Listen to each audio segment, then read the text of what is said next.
Place Overseas Education Consultant. Study in UK. Low fee and without IELTS. 2 years work permit.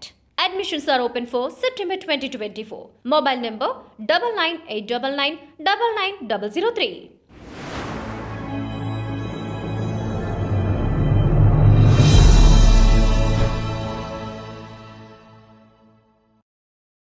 Phone tapping వ్యవహారంలో రకరకాలైన విచారణలు జరిగాయి. కొంతమందిని భుజంగరావు లాంటి అలా కొంతమందిని పిలిపించి విచారించారు. అంటే టోటలీ ఈ వ్యవహారంలో గవర్నమెంట్ది అంటే బీఆర్ఎస్ గవర్నమెంట్దే తప్పు, గవర్నమెంట్లో ఉన్న కేసీఆరే ఇవన్నీ చేయించారని ఆధారాలు లేకపోయినా చెప్తున్నారు. అంటే ఆధారపరంగా కేసీఆరే తప్పు చేశారని నిరూపించలేక అరెస్ట్ చేయడం అనేది జరగట్లేదా? ఎందుకు విచారణతోనే ఆగుతోంది? ఎవరైతే నింద వేస్తున్నారు అంటే అందరికీ కూడా బీఆర్ఎస్ గవర్నమెంట్ మీదే ఉన్నప్పుడు చర్యలు ఎందుకు జరగట్లా? చర్య జరగకూడదు ఏంటి అంటే ఎవరినైతే ఇప్పుడు అరెస్ట్ చేశారు బీఆర్ఎస్ అంటే మనందరికీ ఏంటంటే అక్కడ ఎవరైతే ఉల్లంఘించారో వ్యక్తి యొక్క గోప్యతకి కదా, గోప్యత వ్యక్తుల యొక్క గోప్యతకి వాళ్ళకి ప్రాథమిక హక్కులు యొక్క మానవ హక్కుల గురించి ఎంత ఉల్లంఘన జరిగిందో ఆ ఉల్లంఘించిన వాళ్ళు ఎవరు, ఆ ఎక్విప్మెంట్ తీసుకొచ్చి ఎక్కడ పెట్టారు, ఎక్కడెక్కడ ఫోన్ చేశారు, ఎవరి మీద ట్యాపింగ్ పెట్టుకున్నారు, నిఘా రాజకీయ నాయకులు వాళ్ళు ఏం ఎలా ప్రవర్తిస్తున్నారో వాళ్ళ ఫోన్ నెంబర్ల మీద నిఘా పెట్టుకుంటే వాళ్ళు అందరి నెంబర్ల మీద నిఘా పెట్టి అక్కడి నుంచి దాన్ని వైడ్ స్పేస్లోకి తీసుకువెళ్ళి స్పెక్ట్రంలోకి వెళ్ళి వాళ్ళంతా ఉల్లంఘించారు. వాళ్ళందరూ సస్పెండ్ అయ్యారు, ఉన్నారు, అరెస్ట్ అయిన వాళ్ళు ఉంటారు, ఛార్జ్షీట్లో ఉన్నారు, వచ్చారు. దీని అంతటికీ మాకు ముఖ్యమంత్రి గారే మాకు ఆదేశాలు ఇచ్చారని వాళ్ళు చెప్తారు. చెప్తే ఆధారాలు దొరికితే వాడిని అరెస్ట్ చేస్తారు. అప్పుడే అరెస్ట్ చేయలేదు. మరి అరెస్ట్ చేసిన వాళ్ళందరూ ప్రాథమికంగా నేరంలో ఏదైతే నేరం జరిగిందో, కుట్ర జరిగిందో ఆ నేరంలో ప్రధానమైన ముద్దాయి. వీళ్ళకి వెనకాల నుండి నడిపించింది ఎవరు? కర్త ఎవరు? కర్త వస్తారు. కర్త పాకుండా కర్త నేనేం కలగజేసుకోకుండా ఉంటానంటే అంత చెప్పట్లేదు. కానీ చెప్పారు కదా, చాలా మంది పేర్లు చెప్పేశారు. ఒకడు పట్టుకుంటే అందరి పేర్లు వచ్చేసాయి, వాళ్ళే వచ్చాయి. తీగంత లాగితే దొంగంతా ఎక్కడ ఏమండి వ్యవస్థలో చట్టాల్లో కానీ దర్యాప్తులో కానీ పగడ్బందీగా నడిపేటువంటి విధానం భారతదేశంలో ఉంది.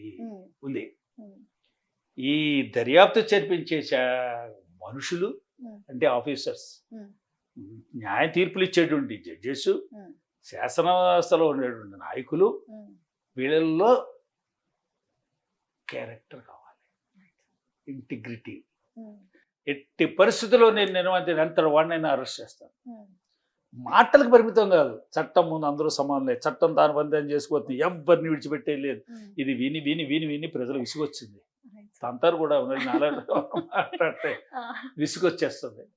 కనపడాలి, మాటలకు పరిమితం అవ్వకూడదు, చేతల్లో కనపడాలి. అంచేది ఈ దేశం మీద, ఈ దేశంలో యొక్క విధానాల మీద, ఈ దేశంలో వ్యవస్థల మీద, ఈ దేశ పరిపాలన విధానం మీద, చట్టం మీద, రాజ్యాంగం మీద ప్రజలకి నమ్మకం పోకుండా ఉండాలంటే ఈ వ్యవస్థలో పనిచేసే వ్యక్తులు నిజాయితీగా ఉండాలి. వీళ్ళకి సామర్థ్యాన్ని నేను శంకించను. ఏ వ్యవస్థలోని వ్యక్తులు సామర్థ్యాన్ని నేను శంకించను. మనకి ఇప్పుడు చాలా చోట్ల మీరు తీసుకుంటారు, నేషనల్ సెక్యూరిటీ ఏజెన్సీ అరెస్ట్ చేసేస్తూ ఉంటుంది. భారతదేశానికి సంబంధించిన రక్షణ వ్యవస్థ రహస్యాలన్నీ కూడా ఈ కంప్యూటర్ టెక్నీషియన్స్ ఇక్కడి నుంచి ఆన్ ఈ ట్రాప్లో పడిపోయి ఏదంతా అంత పట్టుకుంటుంది. వద్దలు అందరిని పట్టుకు లాక్కొచ్చి గుద్దుతుంది పట్టుకుని. సిన్సియర్ ఆఫీసర్లు ఉండాలి. ఎక్కడైనా పనిచేస్తుంటే ఈ రహస్యాలు అందజేసేది కూడా ఆఫీసర్లే కదా. అంతే సార్. అంటే ఏదో ఎలా అదే ఎక్కడున్నా ఫస్ట్ ఏదో గూట్లో ఉన్నట్టు అక్కడే ఉన్నాయి కదా పక్షులన్నీ, అన్నీ ఉన్నాయి. కంచే చేను వేస్తుంది, దూడలు చేను వేసేస్తున్నాయి, అందరూ కంచి కట్టారు, ఆ కంచె మేసేస్తుంది. అదే కదా సామెత, కంచె చేను వేస్తే. అర్థమైంది. ఇప్పుడు మొత్తానికి అంటే ఈ ఫోన్ ట్యాపింగ్ వ్యవహారాలు ఇవన్నీ నిజంగా కూడా ఒక మనిషికి సంబంధించి గోప్యత, మీరు అన్నట్టు గోప్యత అది ఎంతవరకు కేసు అంటూ పెట్టదలుచుకుంటే ఒకవేళ అరెస్ట్ చేస్తే ఎలాంటి అది చాలా విపరీతమైన నేరం. వ్యక్తుల యొక్క సొంత విషయాల్లోకి, వ్యక్తిగత విషయాల్లోకి నువ్వు తొంగి చూచి వినేటువంటి పరిస్థితికి, దౌర్భాగ్య పరిస్థితికి వెళ్ళిపోయిందా? వ్యక్తులు ఎవరు మాట్లాడుకోలేదా? ఫోన్లో మాట్లాడుకోవడం ట్యాపింగ్ ఈజ్ ఎన్ అఫెన్స్. ఎవరు అసలు ట్యాపింగ్ ఈజ్ ఎన్ అఫెన్స్.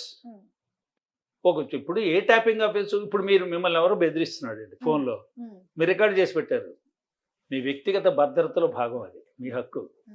ఇగో నన్ను బ్లాక్మెయిల్ చేస్తున్నాడు, బెదిరిస్తున్నాడు, నన్ను ఇలా ఫోన్లో మాట్లాడుతున్నాడు, ఆ ఫోన్ ఈ నెంబర్ నుంచి వచ్చింది, ఈ మనిషి మాట్లాడుతున్నాడు, మెసేజ్లు ఎలా పెట్టాడు, వాట్సాప్ మెసేజ్లు పెట్టాడు, ఫోన్ ఇదిగో రికార్డ్ చేశాను. మీరు సుబూత్ అంటారు, సాక్ష్యాధారాలు.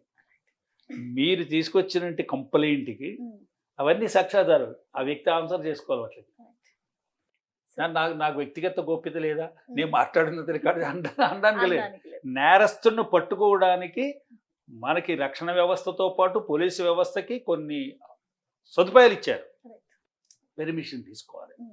మీరు పెర్మిషన్ తీసుకోక్కర్లే, నా దగ్గర ఉంది అంటారు, చూపించమ్మా అంటారు. బడ్జెట్ సమావేశాల్లో జరిగిన దాంట్లో తెలంగాణ స్టేట్ కి కొంతమేర వనరుల విషయంలో కానీ కొంత అన్యాయం జరిగింది. అంటే ఏపీకి జరిగినట్లుగా తెలంగాణకి జరగలేదేమో అని అనుకుంటున్నారు. సో దీనికి సంబంధించి మీరేం చెప్తారు? భారతదేశంలో ఉన్న రాష్ట్రాలన్నిటికీ కేంద్రం దగ్గర నిధుల్ని పంచేది నీతి ఆయోగ్.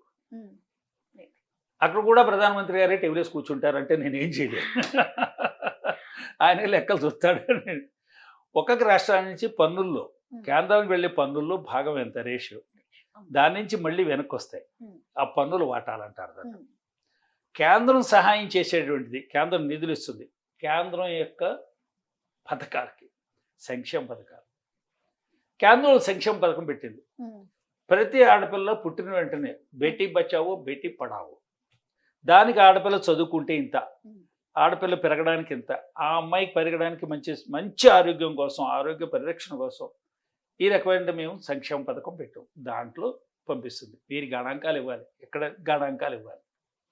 ప్రతి జిల్లాకి ఒక మెడికల్ కాలేజీ, ప్రతి జిల్లాకు మెడికల్ కాలేజీ అయినప్పుడు, తెలంగాణలో టీఆర్ఎస్ ప్రభుత్వం ఉన్నప్పుడు మెడికల్ కాలేజీ ఉన్న జిల్లాలని వీళ్ళు నమోదు చేస్తూ రికమెండ్ చేస్తూ పంపించారు ఫైనాన్స్ మినిస్టర్ గారికి. వాళ్ళు ఏమన్నారు, పర్మిషన్ ఇవ్వలే. ఇగో మేము మెడికల్ కాలేజీ వెళ్తే ఇవ్వట్లే, మేము మెడికల్ కాలేజీ అడిగి ఇవ్వలే, అన్ని రాష్ట్రాలకు ఇస్తున్నారు, తెలంగాణకి అన్యాయం చేస్తున్నారు.